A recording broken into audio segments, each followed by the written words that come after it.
Look, Mario! What are you doing? No. Do you eat sweet? No. Ne, naravno. Ne. Nije baš poruku šaljem, ide vidi gdje si, kada je trening i to pa Dobro. je ovo konobara. Konobar. Mario, but for the future, if you would like to eat something sweet. Aha, ma ne, ali ne Znaš, ide. if you would like to eat something sweet, protein pancakes.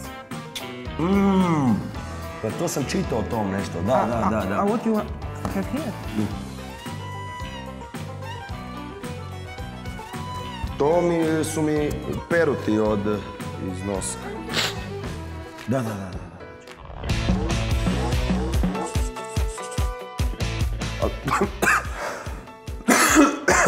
Odavde, znači. Dobro, bear position. Može? Znaš bear position, bilo. 3, 2, tako je, 1 i može. Ideš. Polako, ne žuri. Tako je. Od leve strane do desne, to je tako je, i nazad. Do mene. Tak, polako. Super, very good, stabilizate. Idemo dalje? Ok, ne, to je to. A to je to? To je to. Now, hop, foul position. Da. Joj. Tak, polako. Ne žuri, ima 7 minutes. Aha. Ok. Tak, nogi one line, ali torso. Čekaj. Torso, tako je. Pull, hop. Slowly nazad, tako je. I ravnoteža. Tak, great for deep muscle. 4. 12 repetition. Tak, balans. 5. Dobro. Ok, to je to. Now we have on leva i desna strana. Isometric lunge plus 12 repetition of biceps curl. Dobro, pump this shit. Ok, ideš. Hop. Tako je. 8. 9. I 10, ok. Dobro, i druga. 1, tako je. Ni. Tako je. Ok, for this exercise we don't need to very heavy weight. It's very good to choose smallest to middle. 10. Ok, imamo to. Jedan krug is near to close. Ok.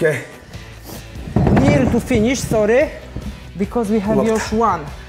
Tako, lopta. Jel? Tako je. To? Dobro, tak, squeeze everything. Ravnoteža, balans i deep, ni, tak, i slowly nazad, into one line. Tako je. Atribuk 12, 2, 3, tako je. 4, 5, 6, tako je. 7, and this is very good. 8, to your hips, don't go down. 9, tako je. Ne, dobro radiš, 10. Još 2, tak. Ok, great work. Ok, jedan krug ready. Još jedan i pull the highest as possible. Tako je, dobro. We already have 7 minutes. Mario, how you feel? Terrible. But you know what? 2-minute break and we'll be repeat one more time 7-minute work. You are ready? Again, Di? Yes. I'm going to throw up. Oh no. If you need something sweet, I have healthier option for you. Here we have low sugar protein pancake mix. And for spread you can use almond butter, which is high in good fat. More ideas for healthy dessert you can find in the description of this video.